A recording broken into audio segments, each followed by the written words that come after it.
Hello everyone, good morning. నేను మీ రాజీ. ఈరోజు మెథడాలజీలో అంటే సైన్స్ మెథడాలజీలో 28 నుంచి 38 పేజెస్ దాకా అంటే లైవ్‌కి ఏదైతే ఇచ్చానో, ఎక్కడైతే ఇంపార్టెంటో, ఎక్కడ స్ట్రెస్ చేసి చదవాలో వాటిని నేను కోడింగ్‌తో ఈజీగా ప్రిపేర్ చేసి పెట్టాను. బ్రాంచెస్ కొన్ని, అలాగే కొన్ని కొంచెం కన్‌ఫ్యూజ్ అవుతున్నాము, అక్కడ కోడింగ్ పెట్టాను. అలాగే హిస్టరీ ఆఫ్ బయోలాజికల్ సైన్స్ చాలా కన్‌ఫ్యూజ్ అవుతున్నారు. అంటే చాలామంది నంబర్ ఆఫ్ సైంటిస్ట్‌లున్నారు. అక్కడ మాక్సిమం నేను కోడింగ్ ఈజీ వేలో ఎలా గుర్తుపెట్టుకోవచ్చన్నది అచ్చ తెలుగులో నీట్‌గా ప్రిపేర్ చేసి పెట్టాను. ఓకేనా? 38 పేజీ దాకా. అస్సలు మిస్ చేసుకోవద్దు, స్కిప్ చేయొద్దు. దీన్ని 1కి 2 సార్లు చూసి మీరు ఒక్కసారి బుక్‌లో చూస్తే చాలా అర్థమైపోద్ది. ఆల్రెడీ నేను సెండ్ చేశాను వాట్సాప్ గ్రూప్‌లో.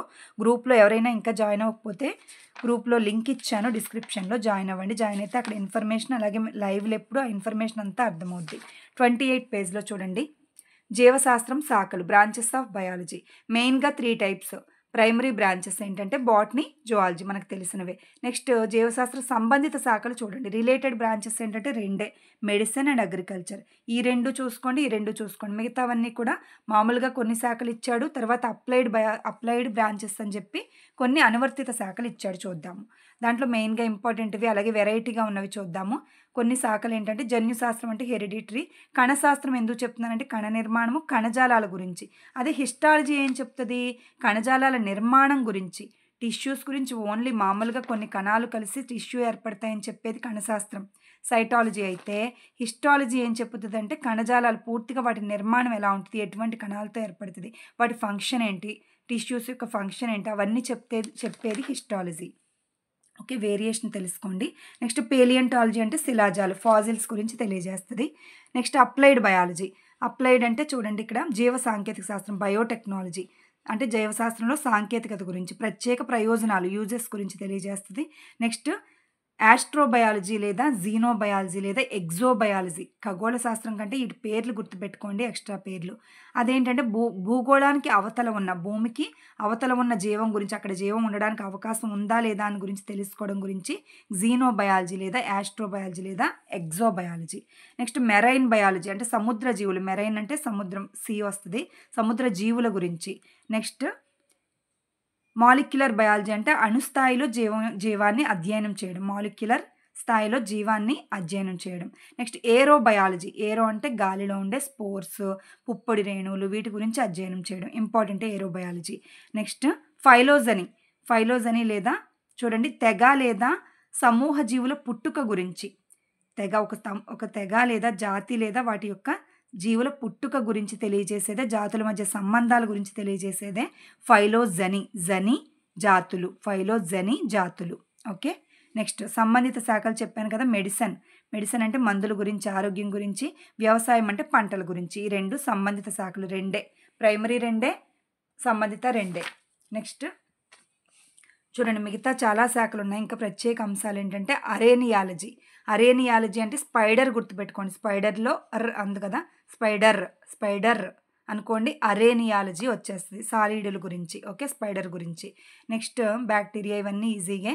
అందాలజీ. అందాలజీ అంటే పుష్పాల గురించి. పుష్పాలు చాలా అందంగా ఉంటాయి కాబట్టి అందాలజీ ఈజీగా గుర్తుపెట్టుకోవచ్చు.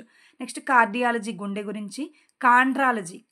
కాండ్రాలజీ అంటే కార్టిలేజ్ గురించి. ఇక్కడ క్లియర్‌గానే ఉంది. కార్టిలేజ్ అంటే కూడా తెలియాలి. మృదులాస్థి. మనకి అస్థి, ఎముకల్లో మృదులాస్థి ఉంటది కదా! దాన్ని మనం కార్టిలేజ్ అంటాం. కార్టిలేజ్ గురించి తెలియజేసేది కాండ్రాలజీ. నెక్స్ట్ ఎంబ్రియాలజీ అంటే పిండాల గురించి తెలుసు మనకి. ఎటియాలజీ అంటే వ్యాధుల కారణాలు, రీజన్స్ గురించి. అంటే ఆ డిసీజ్ అనేది ఎందుకొస్తుందనే రీజన్స్ గురించి. ఏంటి అంటే డిసీజ్ రావడానికి కారణం ఏంటి? ఏటి అన్నా, ఏంటి అన్నా ఒకటే కదా! సో, ఎటియాలజీ అంటే కారణాలు ఏంటో తెలుసుకోవడం ఎటియాలజీ. ఓకే. కారణాలు ఏంటో తెలుసుకోవడం అని ఒక 4 సార్లు అనుకుంటే ఎటియాలజీ గుర్తొస్తది. నెక్స్ట్ యూజెనిక్స్ అంటే మానవ తరం యొక్క అభివృద్ధి గురించి. అంటే నిజంగా డెవలప్‌మెంట్ గురించి. యు అంటే నిజం అని గుర్తుపెట్టుకోండి. సో, చూడండి యూకేంద్రక జీవులు, ప్రోకారియోట్స్, యూకారియోట్స్ అంటాం కదా! యూకారియోట్స్ అంటే నిజకేంద్రక జీవులు. యు అంటే నిజమని వస్తది. సో, నిజమైన డెవలప్‌మెంట్. మానవ తరం యొక్క నిజమైన డెవలప్‌మెంట్ అని గుర్తుపెట్టుకోండి. నిజమైన డెవలప్‌మెంట్ అంటే యూజెనిక్స్. యు ఉంది కాబట్టి నిజం. డెవలప్‌మెంట్ మానవ తరం యొక్క అభివృద్ధి. నెక్స్ట్ హిస్టాలజీ చెప్పాను కదా! కణజాలాల యొక్క నిర్మాణం, టిష్యూస్ యొక్క స్ట్రక్చర్. నెక్స్ట్ హైజీన్ అంటే ఆరోగ్యం గురించి. ఇక్తియాలజీ అంటే చేపల గురించి. ఇక్తియాలజీ అంటే ఫిషెస్ గురించి. కేసాలు. కేశాలు అంటే కేలాలజీ, కేలాలజీ మానవ సౌందర్యం. కేశాల సౌందర్యం అని గుర్తుపెట్టుకోండి. అంటే ట్రైకాలజీ అంటే జుట్టు గురించి వస్తది. ఓకే. కేశాలన్నా, జుట్టన్నా ఒకటే. ట్రైకాలజీ అంటే జుట్టు గురించి అని గుర్తుపెట్టుకొని, ఇక్కడ కేశ సౌందర్యం మామూలుగా మానవ సౌందర్యం ఎప్పుడు కూడా కేశ సౌందర్యంలో ఇమిడి ఉంటది. కేశ సౌందర్యం అంటే ఏంటి? జుట్టు. జుట్టు బావుంటే మనిషిలో చాలా బావుంటాడు మనిషి. సో, అమ్మాయి అయినా, అబ్బాయి అయినా సరే. సో, మానవ సౌందర్యం కేశ అలంకరణలో ఇమిడి ఉందని గుర్తుపెట్టుకోండి. కేలాలజీ గుర్తొస్తది. Next odontology dentist. డెంటిస్ట్ కాబట్టి పళ్ళు, చిగుళ్ళు అంటే దంతాల యొక్క చిగుళ్ళు వాటి గురించి అధ్యయనం. నెక్స్ట్ ఆర్నిథాలజీ అంటే పక్షులు తెలుసు. ఆస్టియాలజీ మొక్కల, జంతువుల వ్యాధుల గురించంట. ఆస్టియాలజీ అంటే మొక్కల, జంతువుల వ్యాధుల గురించి గుర్తుపెట్టుకోండి. నెక్స్ట్ ఫైకాలజీ అంటే శిలీంధ్రాలు. ఫైకస్ అంటే ఆల్గేలొస్తాయి. సో, ఆల్గేలొస్తాయి. సో, శైవలాలు శిలీంధ్రాలు కాదు. ఫైకస్ అంటే శైవలాల గురించి. నెక్స్ట్ సిండెసినాలజీ కీళ్ళు, స్నాయువుల గురించి. సిండెసినాలజీ అంటే ఇప్పుడు చూడండి, స్నాయువు అంటే లెగమెంట్ అనమాట. ఇటుకను కలిపేది సిమెంట్ అయితే, ఎముకను కలిపేది లెగమెంట్ అని చెప్పాను నేను. కోడింగ్ లెగమెంట్ అని సైన్స్ క్లాసుల్లో చెప్పాను 10th క్లాస్‌లో. ఓకే. 9th క్లాస్‌లో చెప్పాను టిష్యూస్‌లో. సో, లెగమెంట్ కణజాలాలు, వివిధ రకాల కణజాలాలు 9th క్లాస్ వీడియోస్‌లో ఉంటాయి. లెగమెంట్ అంటే 2 ఎముకలను కలిపేది. దాన్నే స్నాయుబంధనం అంటాం అచ్చ తెలుగులో. స్నాయుబంధనం. ఇంగ్లీష్‌లో అయితే లెగమెంటే ఇచ్చేస్తాడు, గొడవ ఉండదు. ఇక్కడ స్నాయువు అంటే లెగమెంట్ అని అర్థం. సో, సిండెసినాలజీ అంటే జాయింట్స్. అలాగే జాయింట్స్ దగ్గర సిమెంట్ అని గుర్తుపెట్టుకోండి. జాయింట్స్ దగ్గర సిమెంట్ లాగా ఉంటదని గుర్తుపెట్టుకోండి. సిమెంట్ స్నాయువు. సిండెసినాలజీ సిమెంట్.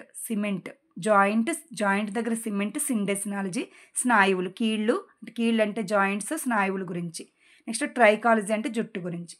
ఇవి branches. Next history of biological science. దాని యొక్క చరిత్ర చాలా ఉంది. దాంట్లో ఏది ఇంపార్టెంటో అదే చెప్తాను. ఫస్ట్ మనకి గణిత శాస్త్రం వచ్చిందట అభివృద్ధి. గణిత శాస్త్రం మ్యాథ్స్, తర్వాత ఫిజిక్స్, తర్వాత బయాలజీ, తర్వాత సోషల్ లాస్ట్. అభివృద్ధి అనేది ఏ శాస్త్రాల్లో ముందుకొచ్చిందంటే ఫస్ట్ మ్యాథ్స్ అంట. ఓకే. నెక్స్ట్ ఏంటంటే క్రీస్తు పూర్వం 8500 సంవత్సరంలో మెసపటోమియాలో గొర్రెలు, మేకలు పెంచేవారని, ధాన్యాలను పండించేవారని. అంటే గొర్రెలు, మేకల ఆధారాలు ఎప్పుడు లభించాయి అంటే క్రీస్తు పూర్వం 8500 సంవత్సరాల క్రితం. ఓకేనా. మెసపటోమియా నాగరికతలో. నెక్స్ట్ మెసపటోమియాలో యూప్రటీస్ ఏం చెప్పాడంటే 5 మిలియన్ల సంవత్సరాల పూర్వమే విజ్ఞాన శాస్త్రం అనేది అభివృద్ధి చెందింది అని యూప్రటీస్ చెప్పాడు. ఇక్కడ ఈజిప్షియన్లు ఏం చేసేవారు? చనిపోయిన వాళ్ళకి కొన్ని లేపనాలు, కెమికల్స్ అనేవి పూసి మమ్మీల్లో పెట్టేసేవారు. వాళ్ళకి ఈ సర్జరీ గురించి, అలాగే లేపనాల గురించి తెలుసని చెప్తున్నారు. ఓకే. ఈజిప్షియన్లకు 3000 క్రీస్తు పూర్వం 3000లోనే ఈ లేపనాల గురించి తెలుసు అనేసి. బాబిలోనియన్లు క్యాలెండర్ని కనిపెట్టారు. క్యాలెండర్ ఈజ్ ద రైట్ అదే ఇంపార్టెంట్. నెక్స్ట్ ఇక్కడ చూడండి, చైనీయులు వైద్య శాస్త్రంలో అనేక నూతన పోకడలు అంటే మెడిసిన్ గురించి అనేక నూతన పోకడలు సృష్టించారు. చాలా డెవలప్మెంట్ అనేది తీసుకొచ్చారు మెడిసిన్లో. కానీ చైనీయుల దగ్గర నుంచే ఏ వ్యాధులైనా మనకు వస్తున్నాయి. అలా గుర్తుపెట్టుకోండి, చైనీయుల నుంచి అనేక వ్యాధులు వస్తున్నాయి. కానీ వైద్య శాస్త్రంలో ఫస్ట్ అభివృద్ధి అక్కడే జరిగిందంట. ఓకే. నూతన డెవలప్మెంట్ అనేది అక్కడే జరిగింది చైనీయుల్లో. నెక్స్ట్ జీనోఫేన్స్ ఏం చెప్పాడంటే మొట్టమొదటిసారిగా శిలాజాల గురించి అధ్యయనం చేశాడు. శిలాజాలంటే ఇప్పుడు జీవించలేవవి. సో, అవి ఏమీ లేనప్పుడు జీరో అంటాము. జీనోఫేన్స్ అంటే జీరో అని గుర్తుపెట్టుకోండి. శిలాజాలు లేని వాటి గురించి, లేని జీవులు అంటే శిలాజాలు. సో, జీరో జీవులు లేదా లేని జీవుల గురించి, శిలాజాల గురించి జీనోఫేన్స్. నెక్స్ట్ ఎంపిడోక్లెస్, ఎంపిక చేసిన 4 మూలకాలను గుర్తుపెట్టుకోండి. ఓకేనా. అంటే సృష్టికి మూలం 4 మూలకాలను ఎంపిక చేశాడు ఎంపిడోక్లెస్. 4 మూలకాలు ఏంటి? భూమి, గాలి, నిప్పు, నీరు. పంచేంద్రియాలు ఒకటి తీసేశారు, 4 అనమాట. భూమి, గాలి, నిప్పు, నీరు. ఈ 4 మూలకాలని ఎంపిక చేసుకున్నాడు ఎంపిడోక్లెస్. సృష్టికి మూలం. ఓకే. హిప్పోక్రట్స్ వ్యాధులు రావడానికి కొన్ని స్వాభావిక కారణాలు ఉంటాయని చెప్పాడు. శరీరమే వాటిని నయం చేసుకోగల శక్తి ఉంటుందని కూడా చెప్పాడు. సో, హిప్నాటిజం చేయడం వల్ల కొన్ని వ్యాధులను కూడా నయం చేయొచ్చట. లోపల ఉన్న మానసిక వ్యాధుల్ని హిప్నాటిజం ద్వారా నయం చేయొచ్చు. సో, హిప్పోక్రటిస్ అనగానే మీరు శరీరమే కొన్ని వ్యాధులను తనంతట తాను హిప్నాటిజం ద్వారా నయం చేసుకోవచ్చు అని గుర్తుపెట్టుకోండి. సెంటెన్స్ గుర్తుండాలన్నమాట. నెక్స్ట్ అరిస్టాటిల్ ఇతను కనిపెట్టని లేవని చెప్పుకోవచ్చు. స్కాలా నేచురే, ఇక్కడ స్కాలా నేరుచా అని ఇచ్చాడు. స్కాలా నేచురే అనేది ఇతను అంటే ప్రకృతికి ఒక కొలమానం అని చెప్పి ఇతను రాశాడు ఒక బుక్. అంటే క్లాసిఫికేషన్‌కి మొక్కల, జంతువుల క్లాసిఫికేషన్‌కి స్కాలా నేచురే అంటే ప్రకృతికి కొలమానం అని పేరు పెట్టాడు. స్కేల్ అంటే కొలమానము, కొలబద్ద. నేచురే అంటే ప్రకృతి. ప్రకృతికి కొలమానం స్కాలా నేచురే. ఓకే. అరిస్టాటిలే కనిపెట్టాడది. నెక్స్ట్ ఇంకా ఇతను జాతి, ప్రజాతి వాటి గురించి మొట్టమొదట ఆ పదాలను ఉపయోగించిన వ్యక్తి అరిస్టాటిల్. ఓకేనా. నెక్స్ట్ పాంజీన్స్ అంటే శరీరంలోని వివిధ భాగాల నుండి పాంజీన్స్ అనే కణాలు ప్రత్యుత్పత్తి భాగాలకు చేరి అక్కడి నుండి తరువాత జీవుల ముఖ్య లక్షణాలకు కారణమవుతాయి అని చెప్పి పాంజీన్స్ గురించి మొట్టమొదట చెప్పింది అరిస్టాటిలే. కానీ పాంజీన్స్ థియరీని ఏర్పాటు చేసింది డార్విన్. ఓకేనా. పాంజెన్సిస్ థియరీ అనేది డార్విన్‌ది. కానీ పాంజీన్స్ గురించి మొదట చెప్పింది అరిస్టాటిల్. ఓకేనా. నెక్స్ట్ ఇక్కడ గ్యాలెన్ రోవోల్ అంతర్నిర్మాణ శాస్త్రంలో కృషి చేశాడు. గ్యాలెన్ రోవోల్ అంతర్నిర్మాణ శాస్త్రం గురించి లోపల గ్యాలం వేశాడు. ఓకే. నెక్స్ట్ ఇక్కడేంటంటే ఎన్సైక్లోపీడియా అరబ్బులు అంటే 6వ శతాబ్దంలో అరబ్బుల నాగరికత వచ్చింది. ఇక్కడేంటంటే వైద్యపరమైన ఎన్సైక్లోపీడియా తయారు చేయడం అనేది గ్రీకుల కాలంలో జరిగింది. నెక్స్ట్ యూరప్‌లో విజ్ఞాన శాస్త్రానికి చీకటి యుగం ఎప్పుడని అడుగుతాడు. చీకటి యుగం ఎప్పుడంటే 12-14వ శతాబ్దం వరకు యూరప్‌లో విజ్ఞాన శాస్త్రానికి చీకటి యుగం లేదా అంతయుగం అని చెప్పొచ్చు సైన్స్‌కి. నెక్స్ట్ వన్ ఇక్కడ చూడండి. 15వ శతాబ్దంలో జాన్ గుటెన్బర్గ్ ప్రింటింగ్ ప్రెస్ అందరికీ తెలిసిందే. లియోనార్డో డావిన్సీ బాగా తెలిసినవి నేను కోడింగ్ పెట్టట్లేదు. లియోనార్డో డావిన్సీ శరీర భాగాలను ఛేదన చేశాడు. అంటే డివిజన్ చేశాడని అర్థం. ఛేదన అంటే ఏంటి? డివిజను డావిన్సీ ఒక 4 సార్లు అనుకుంటే ఆ కోడింగ్ మీకు కూడా వచ్చేస్తుంది. లియోనార్డో డావిన్సీ డివిజన్ చేశాడు. శరీర భాగాలను డిసెక్షన్ చేశాడన్న డివిజన్ చేశాడన్న డావిన్సీ గుర్తొస్తుంది. ఓకే. అంటే బయాలజీ వాళ్ళకి చాలా వరకు తెలుసు లిన్నేయస్ అవిని. తెలియని వాటికి కోడింగ్ పెట్టాను. ఓకే. నెక్స్ట్ జంతువులను శాస్త్రీయంగా వర్గీకరించింది లిన్నేయస్. అందుకనే ఫాదర్ ఆఫ్ టాక్సానమీ అని లిన్నేయస్‌ని అంటాము. నెక్స్ట్ స్ట్రాటా స్మిత్ అంటే శిలాజాల వ్యాప్తిని శాస్త్రీయంగా పరిశీలించాడు. స్ట్రాటా అంటే లేయర్స్ అని అర్థం. సో స్ట్రాటస్ అనేక పొరలు చూడండి. భూమిలో శిలాజాల ఆధారంగా భూమిలో ఏర్పడిన పొరలు, భూమిలో అనేక పొరలు శిలాజాల ద్వారా ఏర్పడ్డాయనేసి స్ట్రాటా స్మిత్ చెప్పాడు. సో శిలాజాల వ్యాప్తి గురించి, పొరల గురించి చెప్పింది స్ట్రాటా స్మిత్. పొరలు అంటే స్ట్రాటస్, లేయర్స్. ఓకేనా. నెక్స్ట్ జాన్ బాప్టిస్ట్ లామార్క్ అంటే పరిణామ సిద్ధాంతాన్ని వివరించాడంట. ఫస్ట్‌లో మధ్యయుగంలో పరిణామ సిద్ధాంతాన్ని వివరించింది లామార్క్. పరిణామ సిద్ధాంతాన్ని ఎవల్యూషన్ థియరీని ఏర్పాటు చేసింది డార్విన్ వస్తాడు. జీవపరిణామం. ఓకే. జీవపరిణామం అనగానే డార్విన్ పరిణామ సిద్ధాంతాన్ని ఈ కాలంలో మధ్యకాలంలో వివరించింది లామార్క్. కార్ల్ వాన్ బేర్ మానవుల్లో పిండాభివృద్ధిని వివరించాడు. ఎలా గుర్తుపెట్టుకుంటారంటే బేరిపండు అంటే పిండాభివృద్ధి. బేరిపండు అంటాం కదా. బేరిపండు పిండాభివృద్ధి. బేరిపండు పిండం అలాగా. వాన్ బేరు పిండాభివృద్ధి. జాన్ నీడమ్ గాలిలో వేర్వేరు ద్రవాలు ఉంచినప్పుడు సూక్ష్మజీవులు అభివృద్ధి చెందుతాయి. వాటిని లిక్విడ్స్ పెట్టినప్పుడు అక్కడ కూడా మాలిక్యూల్స్ సూక్ష్మజీవులు అనేవి మైక్రో ఆర్గానిజమ్స్ డెవలప్ అవుతాయి అక్కడ అంటున్నాడు. అంటే ఎండ వచ్చినప్పుడు బాగానే ఉంటాయి. నీడం అంటే నీడొచ్చినప్పుడు సూక్ష్మజీవులు వచ్చేస్తాయి. ఏ పదార్థం మీదకైనా, ఏ లిక్విడ్ మీదకైనా గాల్లో నీడ ఉన్నప్పుడు సూక్ష్మజీవులు వచ్చేస్తాయి అని గుర్తుపెట్టుకోండి. ఓకేనా. జాన్ నీడొచ్చినప్పుడు సూక్ష్మజీవులు. నెక్స్ట్ గ్రెగర్ మెండల్ చాలా ఈజీ గుర్తుంటుంది అది. గ్రెగర్ మెండల్ తెలిసి మనకి అనువంశికత గురించి చెప్పాడు. నెక్స్ట్ పాంజీన్ అనే భావనలు కాకుండా జన్యువులు అనే పదార్థాలు అనువంశికతకు కారణమవుతాయని మెండల్ చెప్పాడు. నెక్స్ట్ 1870 ఇక్కడ సంవత్సరాలు కొన్ని చదవండి. 1870లో సమవిభజన మైటాసిస్, 1890లో క్షయకరణ విభజన మియాసిస్. ఈ 2 ఇయర్స్ ఇంపార్టెంట్. నెక్స్ట్ డిఎన్ఏ గురించి, డిఎన్ఏ యొక్క స్ట్రక్చర్ గురించి చెప్పింది Watson Crick. Alexander Fleming penicillin Fleming pay. Next one ఇక్కడ ప్రాక్ పశ్చిమ దేశాల్లో చరిత్ర అభివృద్ధి. ప్రాక్ పశ్చిమ దేశాలంటే చూడండి, అంటే భారత ఉపఖండము, చైనా, మలేషియా ఇవన్నీ కూడా ఇక్కడ ప్రాక్ పశ్చిమ దేశాల్లోకి వస్తాయి. ఇప్పుడు ఇక్కడ అభివృద్ధి చూద్దాం. ఇక్కడ మొట్టమొదట విజ్ఞాన శాస్త్రం అనేది భారతదేశంలోనే అభివృద్ధి చెందిందంట. ఇది ఏయో దేశాలు ఆలోచించకండి. ఇండియాలోనే మొట్టమొదట విజ్ఞాన శాస్త్ర అభివృద్ధి డెవలప్మెంట్ అనేది స్టార్ట్ అయిందట. ఈజిప్షియన్లు అనేది ప్రాచ్య దేశంలో చెప్తున్నాడు. ఇక్కడ ప్రాచ్య దేశంలో ఈజిప్షియన్లు వైద్యశాస్త్రం, గణితం, ఇంజినీరింగ్‌లో ఎక్కువ ప్రతిభ చూపించారు. 365 రోజుల క్యాలెండర్‌ను తయారు చేశారు. బాబిలోనియన్‌లైతే 1500లో బాబిలోనియన్ క్యాలెండర్‌ని రూపొందించారు కదా! సో, ఇక్కడేంటంటే ఈజిప్షియన్లు 365 రోజుల క్యాలెండర్. ఇప్పుడు మనం ఉపయోగిస్తున్నాం కదా! 365 డేస్ క్యాలెండర్‌ని తయారు చేసింది ఈజిప్షియన్లు. నెక్స్ట్ అలాగే సౌర నీటి గడియారం అంటే సన్ క్లాక్, అలాగే నీటి గడియారం కూడా వీళ్ళ ఈజిప్షియన్లే తయారు చేశారు. నెక్స్ట్ చైనీయులు ఏంటంటే రాయడంలో రైటింగ్, అలాగే గణితంలోను రాయడంలోను ప్రత్యేక శైలిని చూపించింది చైనీయులు. నెక్స్ట్ అరబ్బులు అంకగణితం. అరబ్బులు అంటే అంకెలను గుర్తుపెట్టుకోండి. అరబ్బుల్లో ఆ తీసుకోండి, అంకెల్లో ఆ తీసుకోండి. అరబ్బులు అంకెలు అంటే అంకగణితం, బీజగణితం. గణితం అంటే అంకెలే కదా! సో, బీజగణితం గురించి చెప్పింది అరబ్బులు. డెసిమల్ నెంబర్ సిస్టమ్ అయితే ఇండియాయే. ఓకే. 0 కూడా ఇండియాయే. నెక్స్ట్ లీవిస్ అంటే స్థావర విద్యుత్. లీవిస్ అనే సైంటిస్ట్ స్థావర విద్యుత్‌ను కనుక్కున్నాడు. సో, స్థావరం అంటే లివింగ్. అక్కడ స్థావరం ఉన్నాడు, అక్కడ నివాసం ఉన్నాడు అంటాం. సో, నివాసం. లివిస్ స్థానం లేదా లివింగ్ అంటే నివాసం అనమాట. సో, లివింగ్ స్థావర విద్యుత్ ఈజీగా గుర్తుంటది. తర్వాత ఋగ్వేదంలో రోగాల గురించి, వ్యాధులంటే మనకు గుర్తుకు రాదు ఋగ్వేదం. వ్యాధులు, వాటిని తగ్గించే మూలకాల గురించి ఏ వేదంలో ఉన్నాయని ఎగ్జాంపుల్స్ ఇచ్చేస్తాడు. ఋగ్వేదం, సామవేదం, అథర్వణ వేదం, యజుర్వేదం అని ఇస్తాడు. కన్‌ఫ్యూజ్ అవ్వకుండా ఋగ్వేదంలో రోగాల గురించి. ఋగ్వేదం రోగం, ఋగ్వేదంలో రోగాలు, వాటిని తగ్గించడం గురించి. ఓకే. కపిలుడేమో సాంఖ్య సిద్ధాంతం గురించి వివరించాడు. నెక్స్ట్ సుశ్రుతుడు సిజేరియన్ ప్లాస్టిక్ సర్జరీ. సుశ్రుతుడు సిజేరియన్ ప్లాస్టిక్ సర్జరీ. నెక్స్ట్ భారతదేశంలో 0 వాడటం గురించి 0 అనేది వాడకం భారతదేశంలోనే మొదలైంది. దశాంశ పద్ధతి కూడా ఇండియాలోనే. Next Aryabhatta pi value కనుక్కున్నాడు.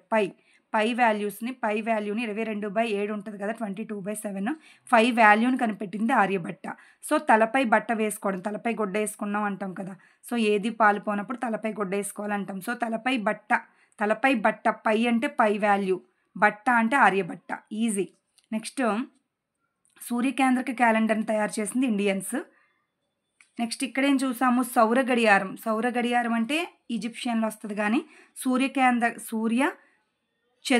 Suryachandra క్యాలెండర్ని తయారు చేసింది సెంటిమెంట్ కదా ఇండియన్స్.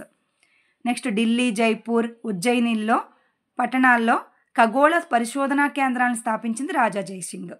నెక్స్ట్ ఇక్కడ చూడండి, యజుర్వేదంలో 27 నక్షత్రాల గురించి వివరించడం జరిగింది. 27 నక్షత్రాల గురించి వివరించింది ఎక్కడా అని యజుర్వేదం, సామవేదం, అథర్వణ వేదం, ఋగ్వేదం అని ఇస్తాడు. అక్కడ ఏమీ పెట్టలేము. అప్పుడు ఏం గుర్తుపెట్టుకుంటారంటే 27 స్టార్స్. యాష్, కేజీఎఫ్లో యాష్ స్టార్ ఉంటాడు కదా. So, Yash super mega star అయ్యాడు. సో, లేటుగా వచ్చినప్పటికీ కూడా సూపర్ స్టార్ లాగా మెలిగాడు యాష్ కేజీఎఫ్లో. సో, యాష్ అంటే యజుర్వేదము 27 స్టార్స్ లాగా మెలిగాడని గుర్తుపెట్టుకోండి కేజీఎఫ్లో. ఓకే. కేజీఎఫ్ 2 కూడా తీసినా చూడండి హిట్ అయింది అలాగా. ఋగ్వేదంలో సూర్యుని సంవత్సర కాల పరిమితి 12 ఓచల చక్రం, అంటే 12 నెలల్ని 12 ఓచల చక్రంతో పోల్చారు ఋగ్వేదంలో.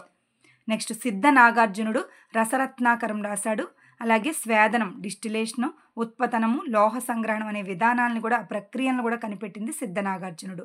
ఇలా ఎలా గుర్తుపెట్టుకుంటారంటే హీరో నాగార్జున ఉన్నారు కదా, నాగార్జున గారిని గుర్తుపెట్టుకోండి. నవరసాల సంగ్రహణం, మొత్తం భక్తి అవని, అలాగే రొమాంటిక్ అవని, అన్ని రకాల యాక్షన్ మూవీ అవని, అన్ని రకాల యాక్షన్స్ చేయగలడు నాగార్జున.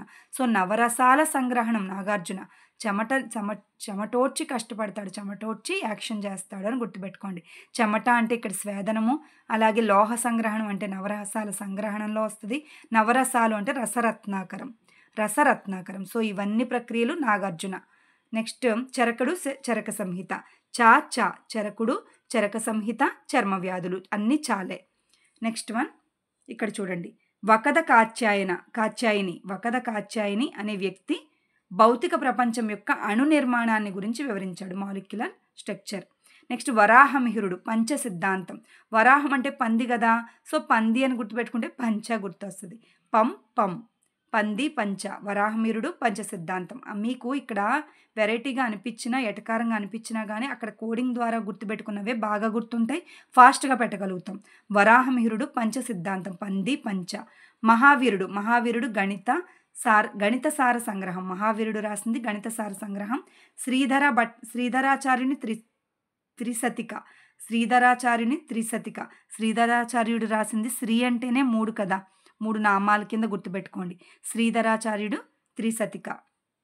నెక్స్ట్ వన్ ఇక్కడ చూడండి, భౌతిక శాస్త్ర యాంత్రిక యుగం. ఇందాక చీకటి యుగం అన్నాం, విజ్ఞాన శాస్త్రానికి చీకటి యుగం అని ఎప్పుడు అన్నాం? 12 నుంచి యూరప్లో 14వ శతాబ్దం వరకు విజ్ఞాన శాస్త్ర చీకటి యుగం అన్నాం కదా. ఇప్పుడు ఏంటంటే భౌతిక శాస్త్ర యాంత్రిక యుగం, యంత్రాలను కనిపెట్టినప్పుడు అనమాట. 1687 నుంచి 1887 వరకు, ఓకేనా? అంటే 200 ఇయర్స్ పాటు 1687 నుంచి 1887 వరకు భౌతిక శాస్త్ర ఫిజిక్స్ యొక్క యాంత్రిక శాస్త్రం అంటాం. నెక్స్ట్ ఇక్కడ చూడండి, బ్లాక్ హోల్స్పై పరిశోధన చేసింది సుబ్రహ్మణ్యం చంద్రశేఖర్. ఇది ఎలా గుర్తుపెట్టుకుంటారంటే చంద్రునిపై నల్లని మచ్చలు ఉంటాయి కదా అక్కడక్కడ, సో నల్లని మచ్చలు అంటే బ్లాక్ హోల్స్, చంద్రునిపై అంటే చంద్రశేఖర్, ఓకేనా? నెక్స్ట్ ఇక్కడ చూడండి, ఈజిప్షియన్లు మమ్మీలు అందరికీ తెలుసు. Next one Socrates, Plato, Aristotle వీళ్ళందరూ కూడా విజ్ఞాన శాస్త్ర అభివృద్ధి కృషి చేశారు. Next one Aristotle octopus, cuttlefish దేన్ని వదలలేదు అరిస్టాటిల్. ఆక్టోపస్ సముద్రాలను కూడా వదలలేదు. ఆక్టోపస్, క్యాటిల్ ఫిష్ గురించి కూడా ఫస్ట్ సముద్ర అకశేరుకాలకు సంబంధించిన పరిశీలనలు అరిస్టాటిల్ చేశాడు. ఎలా గుర్తుపెట్టుకుంటారంటే అరిస్టాటిల్ ఆక్టోపస్, క్యాటిల్ స్టాటిల్, ఓకేనా? అరిస్టాటిల్ క్యాటిల్, అందుకే స్టాటిల్ ఇక్కడ రాస్తాను. స్టాటిల్ క్యాటిల్ పైన రాసుకోండి, ఈజీగా ఉంటుంది. మీరు వీడియో చూస్తూ ఆ బుక్లో పాస్ చేసుకొని రాసేసుకోండి, అక్కడ కోడింగ్ ఈజీగా గుర్తుంటుంది. అనిపించిన మైండ్లో గుర్తుండదు, అక్కడ రాసుకుంటేనే గుర్తుంటుంది. నెక్స్ట్ క్షేత్రగణితం, థేల్స్, పైథాగరస్, యూక్లిడ్ వీళ్ళందరూ క్షేత్రగణితాన్ని అభివృద్ధి చేశారు. నెక్స్ట్ రాగర్ బ్యాకన్ ప్రయోగాత్మకంగా విజ్ఞాన శాస్త్రాన్ని అభివృద్ధి చేసింది రాగర్ బ్యాకన్. ఎలా అంటే ప్రయోగశాలలో బేకర్లు ఉంటాయి కదా, గాజు బేకర్లోనే కదా ప్రయోగాలు చేస్తాము, చాలా ప్రయోగాలు కెమికల్స్ అవిను. సో ప్రయోగశాల బేకర్లు, కెమికల్స్ అని బేకర్లోనే ఉంటాయి, గాజు బేకర్లో. రాగర్ బ్యాకన్ ప్రయోగశాల, ప్రయోగాత్మక విజ్ఞాన శాస్త్రం రాగర్ బ్యాకన్, బేకర్ ప్రయోగశాల బేకర్. నెక్స్ట్ అషర్ భూమి యొక్క వయస్సును నిర్ధారించాడట. అంటే భూమి వయస్సు అనేది ఆయుష్ ఎక్కువ, భూమికి ఆయుష్ ఎక్కువ అని గుర్తుపెట్టుకోండి. భూమికి ఆయుష్ అంటే వయస్సు అన్నీ ఎక్కువే.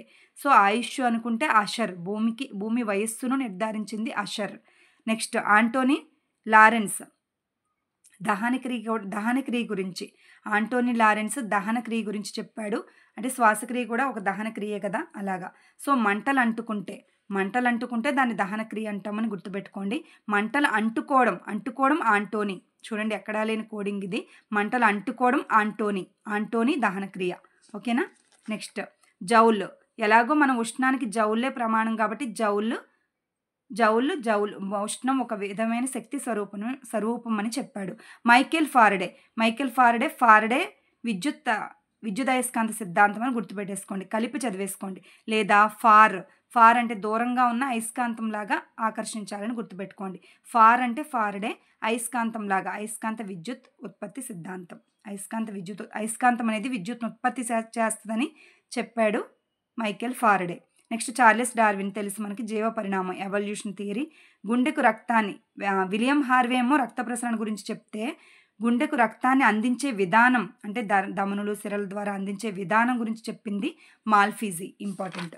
నెక్స్ట్ లాస్ట్ పేజ్లో ఉన్నాము.